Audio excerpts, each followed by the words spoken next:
कल ध्वनि से हमारे प्रेरणा स्रोत माननीय प्रधानमंत्री जी का हम सहृदय आभार व्यक्त करते हैं। अब मैं सादर निवेदन करती हूँ परम आदरणीय माननीय प्रधानमंत्री श्री नरेंद्र मोदी जी से कि वे अपने आशीर्वचन एवं ओजस्वी संबोधन से हम सभी का मार्गदर्शन करने की कृपा करें।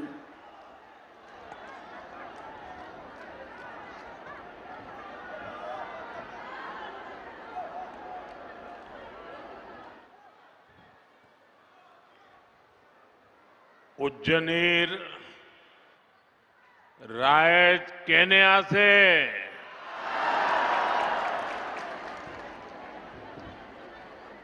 आपुना लुकोलोय मोर आंतरिक मोरम आरु श्रद्धा जाजिसो असम के गवर्नर लक्ष्मण प्रसाद आचार्य जी, मुख्यमंत्री हेमंता बिस्वा शर्मा जी, केंद्र में मेरे सहयोगी और यहीं के आपके प्रतिनिधि असम के पूर्व मुख्यमंत्री सर्बानंद सोनोवाल जी, असम सरकार के मंत्रीगण, सांसद, विधायक, अन्य महानुभाव और विशाल संख्या में आए हुए हम सबको आशीर्वाद देने के लिए आए हुए मेरे सभी भाई और बहनों, जितने लोग पंडाल में हैं उससे ज्यादा मुझे वहां बाहर दिखते हैं।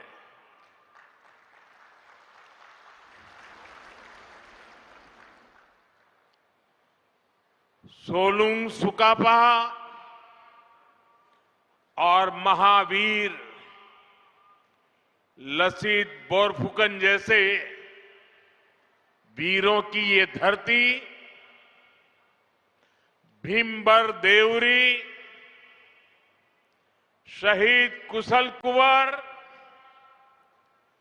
मोरान राजा बड़ौसा, मालती मैम, इंदिरा मिरी,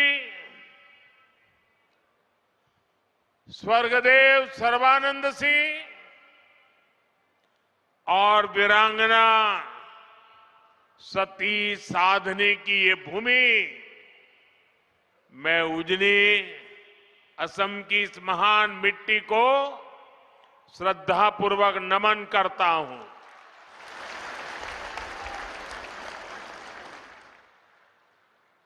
साथियों, मैं देख रहा हूं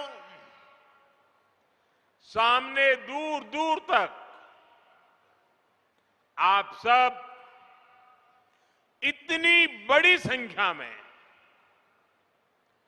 अपना उत्साह, अपना उमंग, अपना स्नेह बरसा रहे हैं और खासकर मेरी माताएं बहनें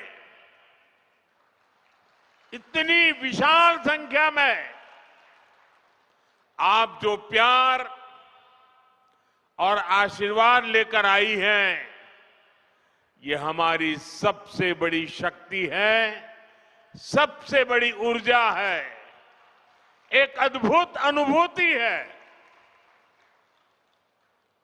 मेरी बहुत सी बहनें असम के चाय बागानों की खुशबू लेकर यहां उपस्थित है। चाय की ये खुशबू मेरे और असम के रिश्तों में एक अलग ही एहसास पैदा करती है।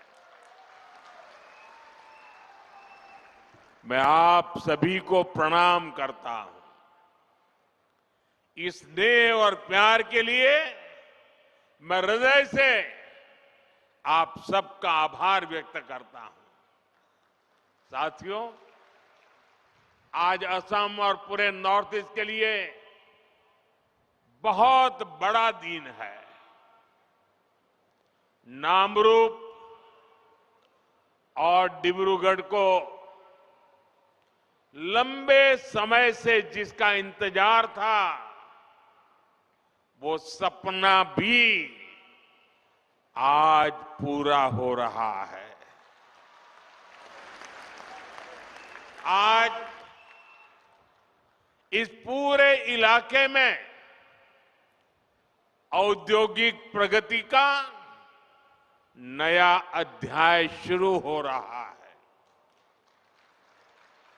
अभी थोड़ी देर पहले मैंने यहां अमोनिया यूरिया फर्टिलाइजर प्लांट का भूमि पूजन किया है।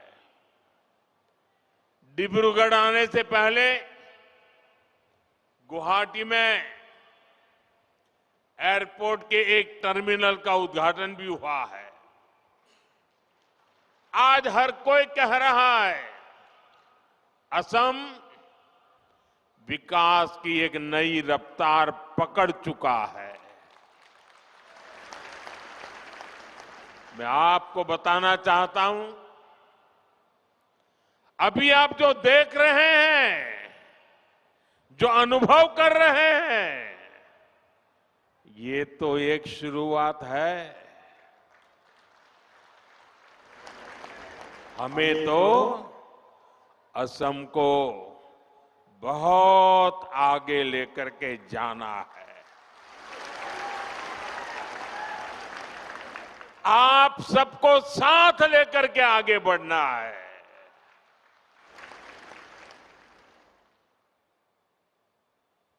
असम की जो ताकत और असम की भूमिका अहोम साम्राज्य के दौर में थी, विकसित भारत में असम वैसी ही ताकतवर भूमि बनाएंगे। नए उद्योगों की शुरुआत, आधुनिक इंफ्रास्ट्रक्चर का निर्माण, सेमीकंडक्टर्स, उसकी मैन्युफैक्चरिंग, कृषि के क्षेत्र में नए अवसर, टी गार्डन्स और उनके वर्कर्स की उन्नति, पर्यटन में बढ़ती संभावनाएं,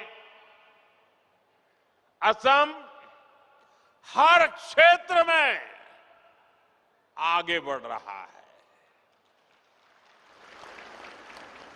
मैं आप सभी को और देश के सभी किसान भाई बहनों को इस आधुनिक फर्टिलाइजर प्लांट के लिए बहुत बहुत शुभकामनाएं देता हूं।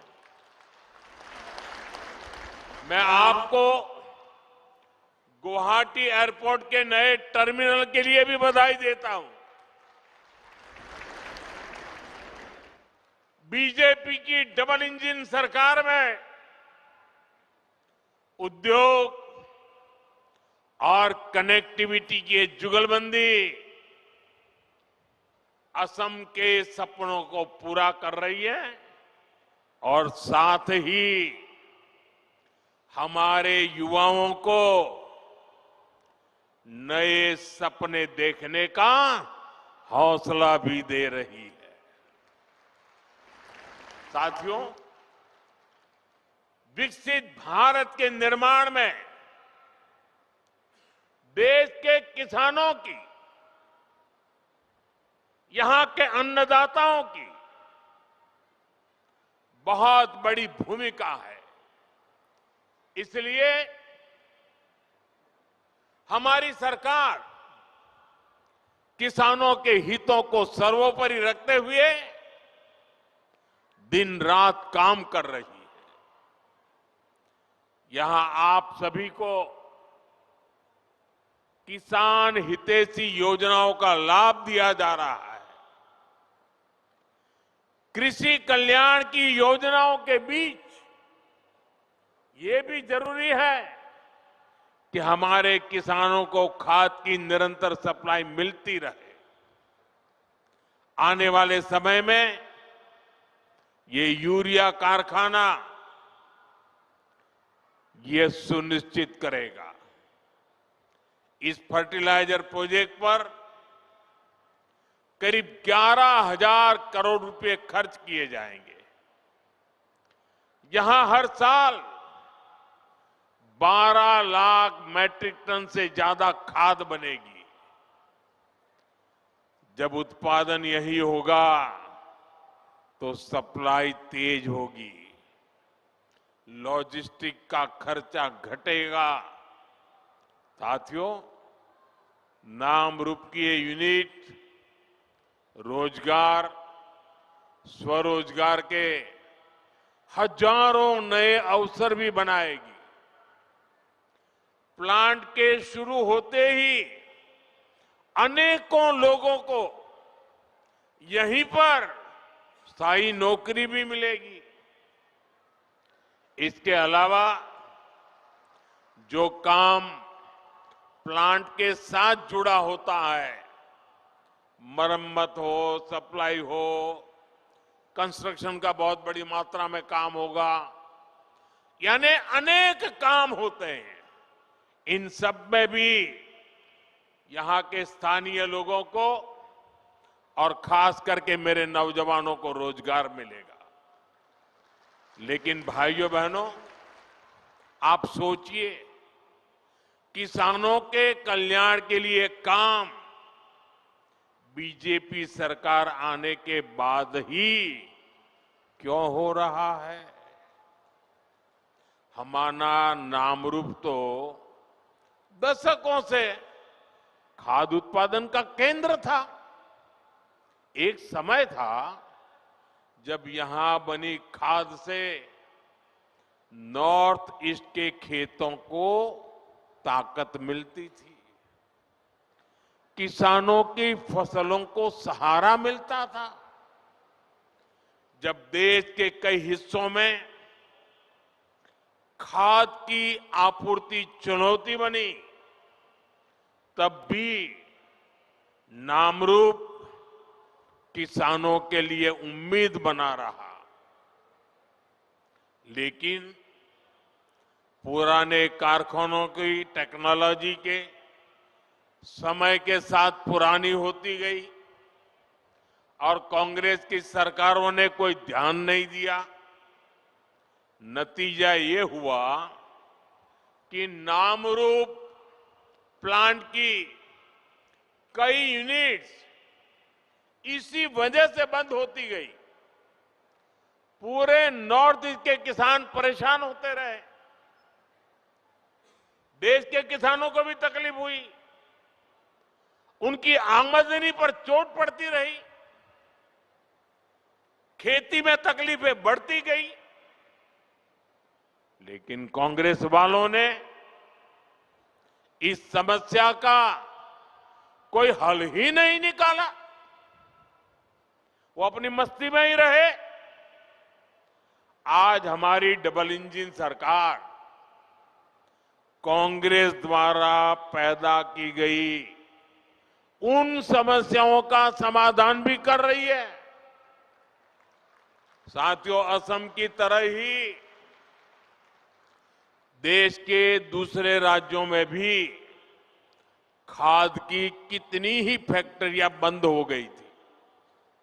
आप याद करिए, तब किसानों के क्या हालत थे।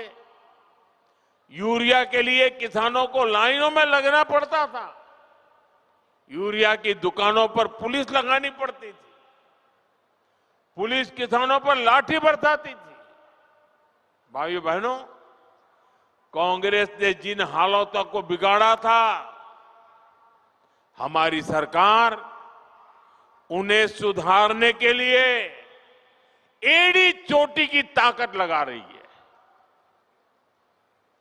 और इन्होंने इतना बुरा किया कि 11 साल से मेहनत करने के बाद भी अभी मुझे और बहुत कुछ करना बाकी है। कांग्रेस के दौर में फर्टिलाइजर फैक्ट्रियां बंद होती थी,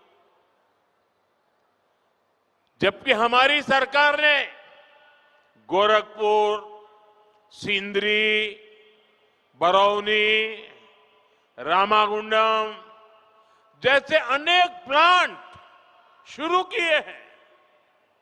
इस क्षेत्र में प्राइवेट सेक्टर को भी बढ़ावा दिया जा रहा है। आज इसी का नतीजा है, हम यूरिया के क्षेत्र में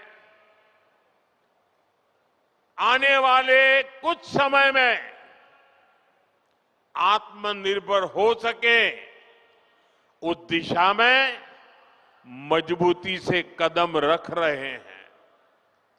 साथियों, 2014 में देश में सिर्फ 225 लाख मैट्रिक टन यूरिया का ही उत्पादन होता था। आपको आंकड़ा याद रहेगा? आंकड़ा याद रहेगा? आपने मुझे काम दिया 10-11 साल पहले, तब उत्पादन होता था 225 लाख मैट्रिक टन। ये आंकड़ा याद रखिए।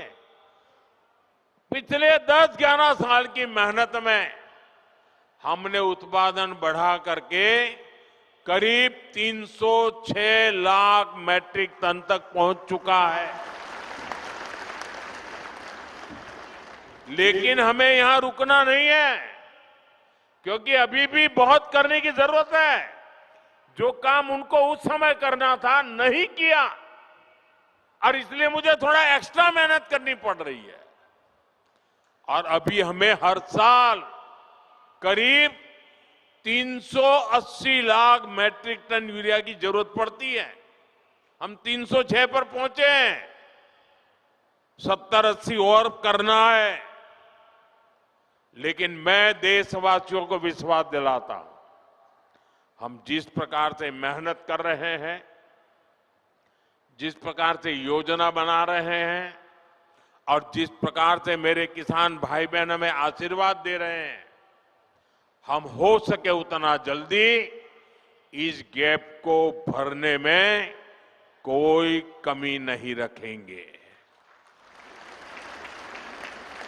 और भाइयों बहनों, मैं आपको एक और बात बताना चाहता हूं। आपके हितों को लेकर हमारी सरकार बहुत ज्यादा संवेदनशील है। जो यूरिया हमें महंगे दामों पर विदेशों से मंगाना पड़ता है, हम उसकी भी चोट अपने किसानों पर नहीं पड़ने देते।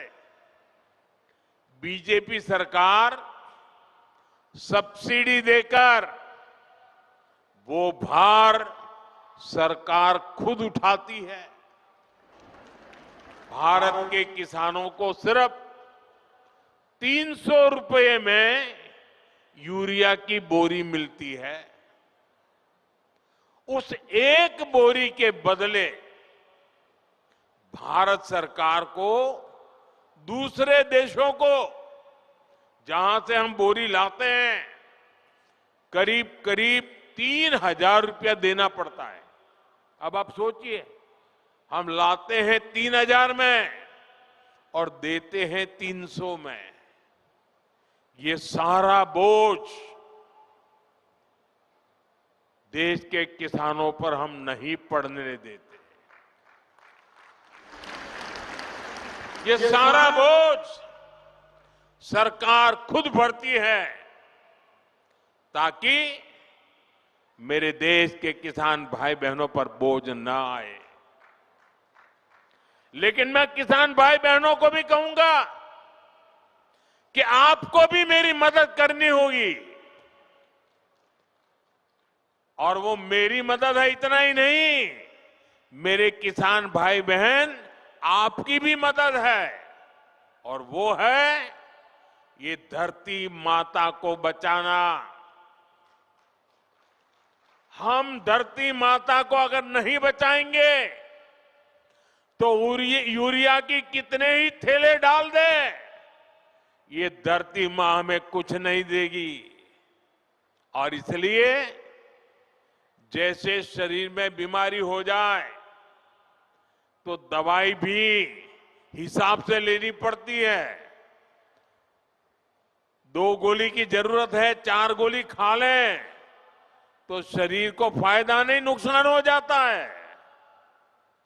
वैसा ही ये धरती मां को भी अगर हम जरूरत से ज्यादा, पड़ोस वाला ज्यादा बोरी डालता है इसलिए मैं भी बोरी डाल दूं, इस प्रकार से अगर करते रहेंगे तो ये धरती मां हमसे रूठ जाएगी।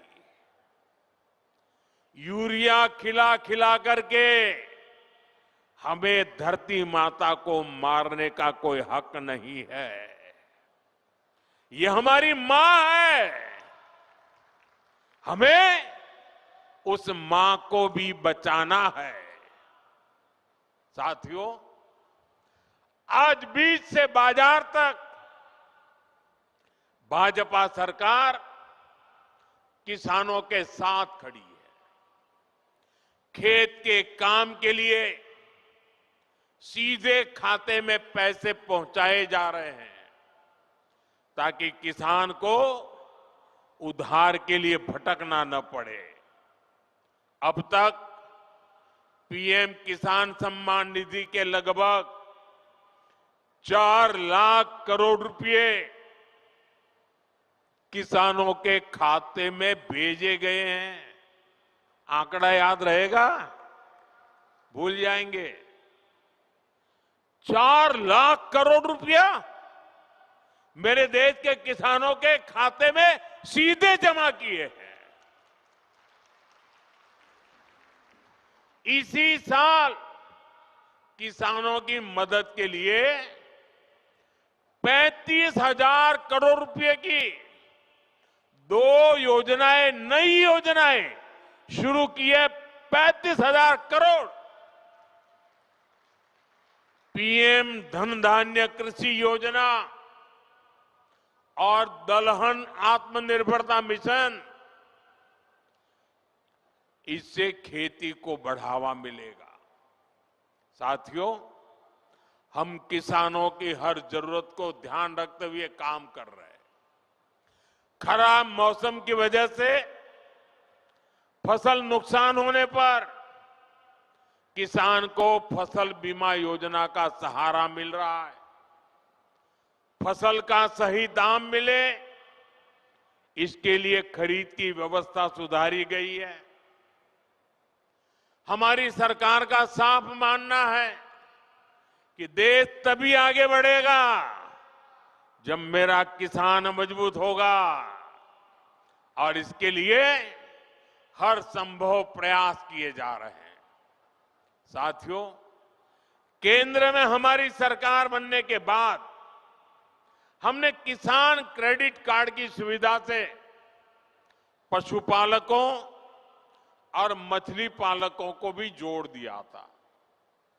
किसान क्रेडिट कार्ड केसीसी, ये केसीसी की सुविधा मिलने के बाद हमारे पशुपालक, हमारे मछली पालन करने वाले, इन सबको खूब लाभ उठा रहा।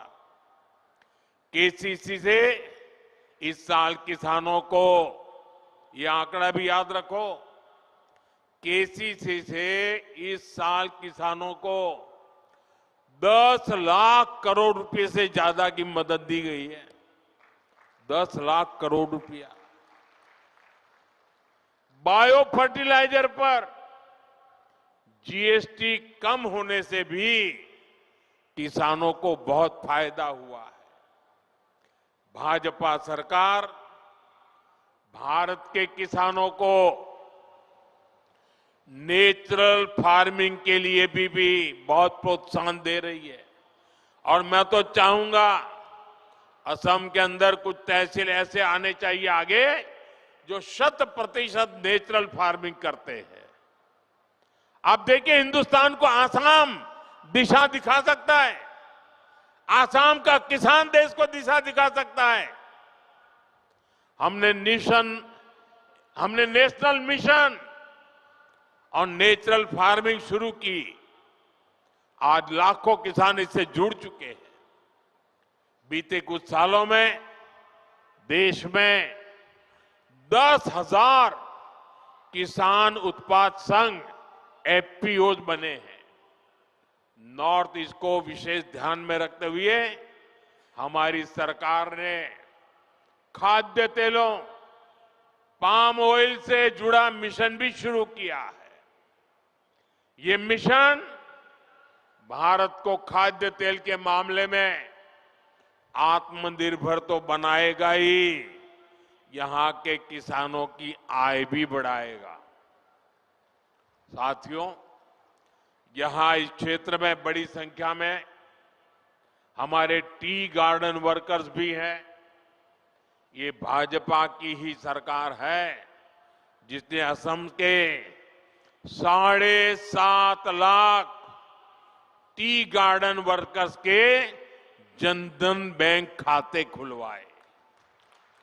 अब बैंकिंग व्यवस्था जुड़ने की वजह से इन वर्कर्स के बैंक खातों में सीधे पैसे भेजे जाने की सुविधा मिली है। हमारी सरकार टी गार्डन वाले क्षेत्रों में स्कूल, रोड, बिजली, पानी, अस्पताल की सुविधाएं बढ़ा रही है। साथियों, हमारी सरकार सबका साथ, सबका विकास के मंत्र के साथ आगे बढ़ रही है। हमारा ये विजन देश के गरीब वर्ग के जीवन में बहुत बड़ा बदलाव लेकर आया है। पिछले 11 वर्षों में हमारे प्रयासों से, योजनाओं को धरती पर उतारने के कारण 25 करोड़ लोग, ये आंकड़ा भी याद रखना, 25 करोड़ लोग गरीबी से बाहर निकले हैं। देश में एक न्यू मिडिल क्लास तैयार हुआ है। ये इसलिए हुआ है क्योंकि बीते वर्षों में भारत के गरीब परिवारों के जीवन स्तर में निरंतर सुधार हुआ है। कुछ ताजे आंकड़े आए हैं जो भारत में हो रहे बदलाव के प्रतीक हैं। साथियों, और मीडिया में ये सारी चीजें बहुत कम आती है और इसलिए मैं आपसे आग्रह करता हूं, मैं जो बातें बताता हूं जरा याद रख करके औरों को बताना। साथियों, पहले गांवों के सबसे गरीब परिवारों में 10 परिवार में से एक के पास 22 बाइक तक होती नहीं थी। 10 में से एक के पास भी नहीं होती। अभी जो सर्वे आए हैं, अब गांव में रहने वाले करीब करीब आधे परिवारों के पास बाइक या कार होती है। इतना ही नहीं, मोबाइल फोन तो लगभग हर घर में पहुंच चुके हैं। फ्रिज जैसी चीजें जो पहले लग्जरी मानी जाती थी, अब ये हमारे न्यू मिडिल क्लास के घरों में भी नजर आने लगी है। आज गांवों की रसोई में भी वो जगह बना चुका है। नए आंकड़े बता रहे हैं कि स्मार्टफोन के बावजूद गांव में टीवी रखने का चलन भी बढ़ रहा है। ये बदलाव अपने आप में नहीं हुआ। ये बदलाव इसलिए हुआ है क्योंकि आज देश का गरीब सशक्त हो रहा है। दूर दराज के क्षेत्रों में रहने वाले गरीब तक भी विकास का लाभ पहुंचने लगा है। साथियों, भाजपा की डबल इंजन सरकार गरीबों, आदिवासियों, युवाओं और महिलाओं की सरकार है। इसलिए हमारी सरकार असम और नॉर्थ ईस्ट में दशकों की हिंसा खत्म करने में जुटी है। हमारी सरकार ने हमेशा असम की पहचान और असम की संस्कृति को सर्वोपरि रखा है। भाजपा सरकार असमिया गौरव के प्रतीकों को हर मंच पर हाईलाइट करती है। इसलिए हम गर्व से महावीर लसित बोरफुकन की 125 फीट की प्रतिमा बनाते हैं। हम असम के गौरव भूपेन हजारिका की जन्म शताब्दी का वर्ष मनाते हैं। हम असम की कला और शिल्प को, असम के गोमोशा को दुनिया में पहचान दिलाते हैं। अभी कुछ दिन पहले ही रशिया के राष्ट्रपति श्रीमान पुतिन यहां आए थे। जब दिल्ली में आए तो मैंने बड़े गर्व के साथ उनको असम की ब्लैक टी गिफ्ट किया था।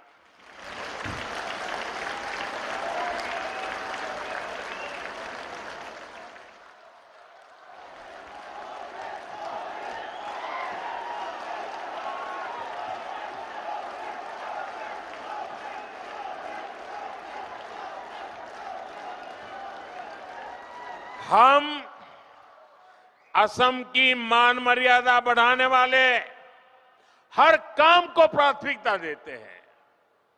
लेकिन भाइयों बहनों, भाजपा जब ये काम करती है तो सबसे ज्यादा तकलीफ कांग्रेस को होती है। आपको याद होगा जब हमारी सरकार ने भूपेन दा को भारत रत्न दिया था तो कांग्रेस ने खुलकर उसका विरोध किया था। कांग्रेस के राष्ट्रीय अध्यक्ष ने कहा था कि मोदी नाचने गाने वालों को भारत रत्न दे रहा है। मुझे बताइए, ये भूपेन दा का अपमान है कि नहीं है? कला संस्कृति का अपमान है कि नहीं है? असम का अपमान है कि नहीं है? ये कांग्रेस दिन रात करती है अपमान करना। हमने असम में सेमीकंडक्टर यूनिट लगवाई तो भी कांग्रेस ने इसका विरोध किया। आप मत भूलिए, यही कांग्रेस सरकार थी जितने इतने दशकों तक टी कम्युनिटी के भाई बहनों को जमीन के अधिकार नहीं मिलने दिए।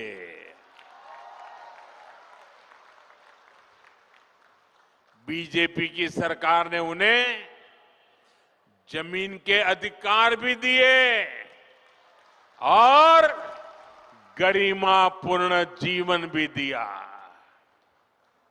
और मैं तो चाय वाला हूं, मैं नहीं करूंगा तो कौन करेगा?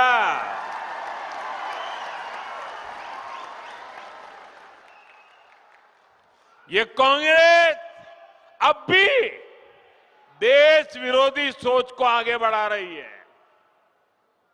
ये लोग असम के जंगल, जमीन पर उन बांग्लादेशी घुसपैठियों को बसाना चाहते हैं जिनसे उनको वोट बैंक मजबूत होता है। आप बर्बाद हो जाए उनको इनकी परवाह नहीं है, उनको अपनी वोट बैंक मजबूत करनी है।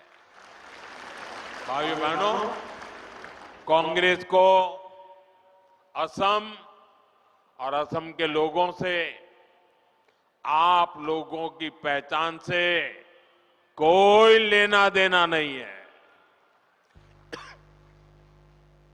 इनको केवल सत्ता, सरकार और फिर जो काम पहले करते थे वो करने में इंटरेस्ट है। इसलिए इन्हें अवैध बांग्लादेशी घुसपैठिए ज्यादा अच्छे लगते हैं।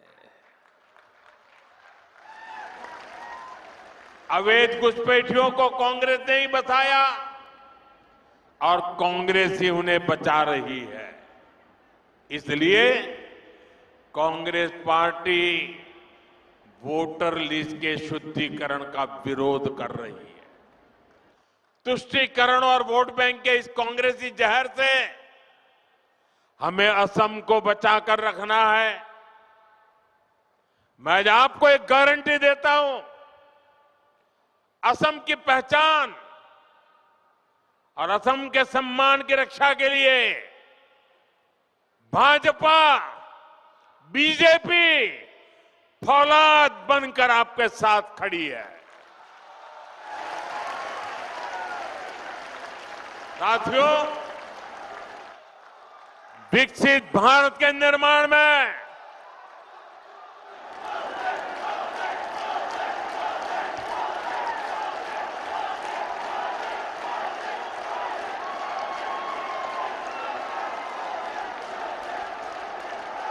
आपके आशीर्वाद यही मेरी ताकत है।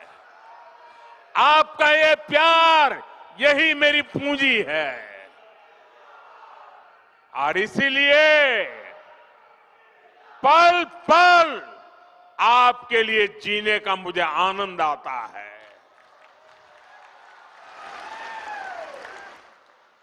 विकसित भारत निर्माण में पूर्वी भारत की हमारे नॉर्थ ईस्ट की भूमिका लगातार बढ़ रही है।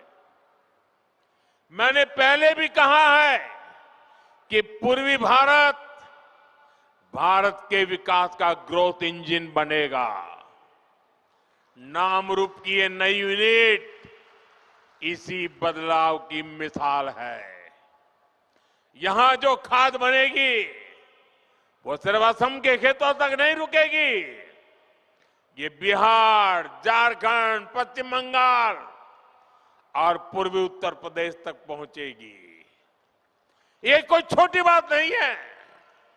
ये देश की खास जरूरत में नॉर्थ ईस्ट की भागीदारी है।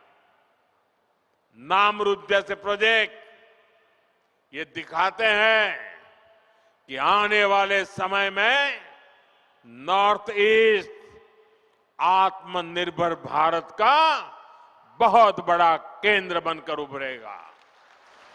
सच्चे अर्थ में अष्टलक्ष्मी बनकर के रहेगा।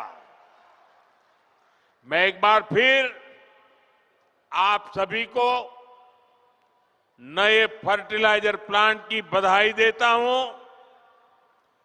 मेरे साथ बोलिए, भारत माता की, भारत माता की।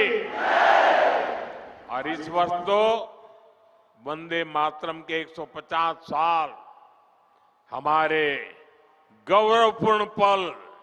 आइए हम सब बोले, वंदे वंदे वंदे वंदे वंदे वंदे वंदे वंदे वंदे।